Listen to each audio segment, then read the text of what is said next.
Hello guys, welcome back to another video of Java learning. तो मैं बहुत समय से वीडियो अपलोड नहीं कर पाया था ड्यू टू सम रीजंस, लेकिन अब मैं वीडियोस रेगुलरली अपलोड करना शुरू कर दूंगा। सो गाइस, पिछली बार जहाँ तक मुझे याद है हम लोगों ने डू वाइल लूप्स में मेरे आखिरी वीडियो डाली थी अपने चैनल पे। सो मुझे आई बिलीव दैट आप लोगों ने उसको चेकआउट कर लिया होगा, वरना लिंक डिस्क्रिप्शन में भी और ऊपर एक आई का बटन आ रहा होगा, उसमें भी आप जाके डू वाइल वीडियो को देख सकते हैं। सो गाइज, जो टॉपिक मैंने अब लिया है वो है math.pau। प्रीवियस टॉपिक जो मैंने मैथ पैकेज से रिलेटेड लिया था वो था math.sqrt। math.sqrt को मैंने फुली डिटेल में एक्सप्लेनेशन कर रखा है, उसका भी लिंक डिस्क्रिप्शन में भी दे रखा है और ऊपर आई में भी आ गया होगा। अभी हम लेते हैं एक दूसरा फंक्शन जो मैथ पैकेज से ही रिलेटेड है, जिसे हम कहते हैं math.pau। इसको हम यूटिलाइज कैसे करते हैं, इसको हम यूज़ कैसे करें, सिंटेक्स क्या है और इसकी स्पेसिफिकेशंस और डिटेल्स क्या हैं, वो अब आज हम वीडियो में जानेंगे। तो चलिए गाइस, बिना किसी टाइम वेस्ट किए हुए वीडियो को शुरू करते हैं। ओके गाइस, सो गाइस, सबसे पहले तो मैं अपना मेन क्लास बना लेता हूँ, public static void main string arcs, और ये कर लिया मैंने, ये हो गया। अभी मैंने एक क्लास बना ली यहाँ पे पाओ नाम से, और मैंने अपना मेन मेथड डिक्लेयर कर दिया है। अब हम देखते हैं सबसे math.pau का यूज़ कहाँ करते हैं।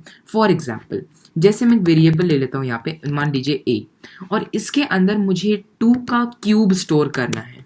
तो मैं 2 का क्यूब करने के लिए क्या करूँगा, 2 इंटू 2 इंटू 2 ये करूँगा, है ना। सो मतलब अगर 2 इंटू का क्यूब का क्या मतलब होता है, 2 रेज़ टू द पावर 3। अगर मैं मैथमेटिकल लैंग्वेज में यूज़ करूँ तो इसका मतलब होता है 2 और उसके ऊपर जो पावर में होता है वो 3।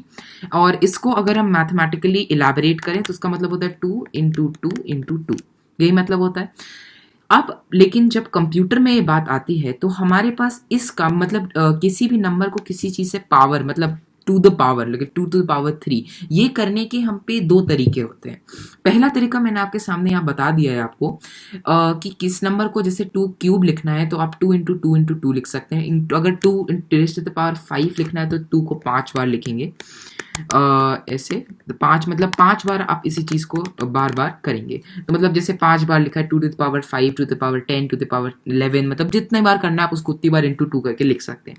लेकिन ये मेथड हम नहीं यूज़ करते हैं या प्रेफरेबल नहीं होता है, क्योंकि इसको ये बहुत लेंदी हो जाता है, प्रोग्राम को कॉम्प्लेक्स बनाता है। अब यहाँ देखो, अगर मुझे मान लो 2 की पावर 15 लिखना है तो मुझे 15 बार 2 लिखना पड़ेगा, यहाँ 15 बार 2।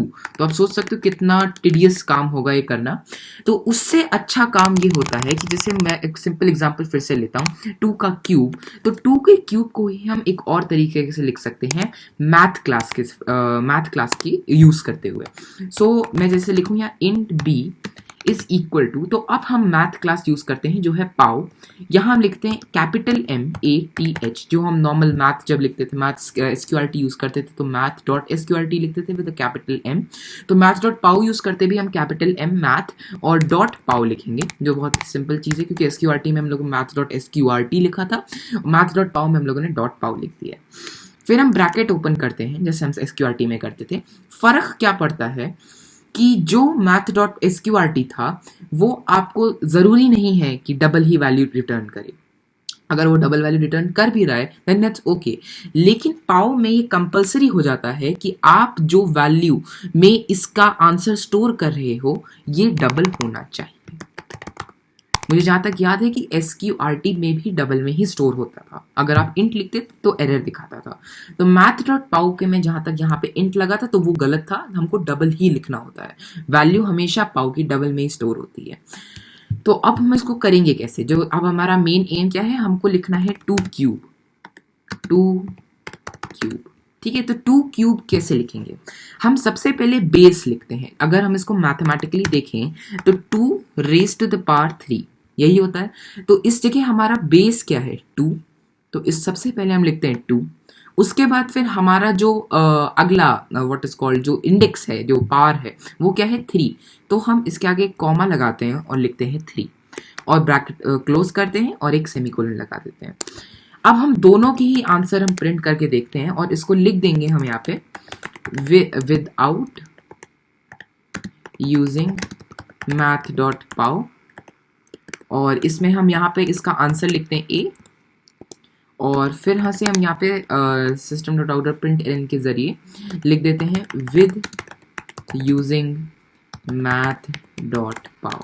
ओके, तो अब यहाँ पे आप दो चीज़ें अलग अलग देखोगे, मैं आपको बताता हूँ।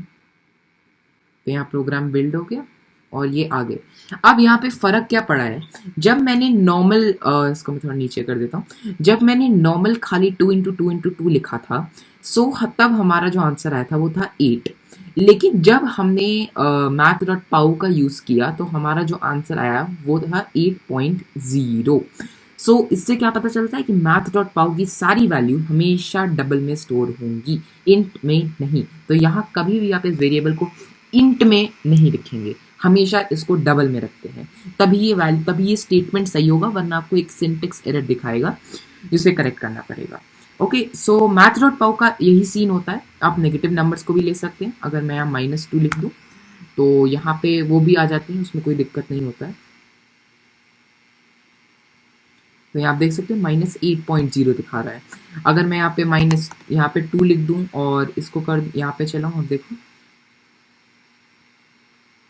देखिए 4.0 आई है। तो math.pow का यही एक फंक्शन होता है। अब जैसे अगर मुझे 2 रेज़ टू द पावर 15 लिखना है तो मुझे ज़्यादा दिक्कत नहीं है, मतलब मुझे ये करना नहीं पड़ेगा बार बार into 2 into 2 into 2 into 15 times. No, इसका सिंपल तरीका होता है, आप लिखिए बेस जो मेरा 2 है, रेज़ टू द पावर 15, सो मैं 15 लिख देता हूँ और फिर इसको हम प्रिंट कर देते हैं। तो ये आ गया 32768। ओके, सो ये मेरा एक एग्जाम्पल था कि आप मतलब math.pow का यूज़ किसी भी नंबर को किसी चीज़ की पावर में दिखाना है। नाम भी सजेस्ट कर रहा है पावर, यानी power. So 2 to the power 15 किसी की पावर है, अगर आप उसको लिखना चाहते हो जावा में तो आपके पास 2 तरीके होते हैं। सबसे पहला तरीका ये था, सबसे पहला तरीका होता है जिसमें आप इसको 2 इंटू 2 इंटू 2 ऐसे मल्टीप्लिकेशन का साइन लगा के सेपरेट करते हुए रिपीट करते हो एन टाइम्स, मतलब जितने टाइम्स को प्रिंट करना है। और दूसरा तरीका जो सबसे आसान और प्रेफरेबल तरीका होता है वो होता है math.pow फंक्शन को यूज़ करना, जिसमें आप सबसे पहले एक बेस लिखते हो, फिर उसके बाद इंडेक्स लिखते हो और उसको फिर जाके प्रिंट कर देते हो। अच्छा, इसमें हमारे पास और भी क्या अच्छी चीज़ होती है, इसको आपको पहले वेरिएबल में नहीं स्टोर करना है, जैसा ज़रूरी नहीं है, क्योंकि मैंने यहाँ पे वेरिएबल में स्टोर किया, ये भी कर सकते हो, ऐसा कोई दिक्कत नहीं। फिर मैंने वेरिएबल को यहाँ प्रिंट किया। इससे आसान एक तरीका होता है, अगर आपको कुछ अब करना नहीं है इस वैल्यू का, तो आप क्या करोगे, इसको यहाँ से हटाएंगे और इसको यहाँ से हम कट करके सीधे यहाँ पे पेस्ट कर सकते हैं, तो ये वैल्यू यही निकाल के देगा आपको।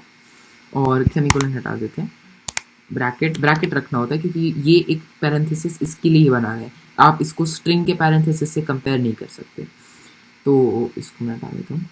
तो यहाँ आप देख, जब मैं इसको भी चलाऊंगा तो ये भी सेम वैल्यू देगा, कोई फ़र्क नहीं होगा, 32768।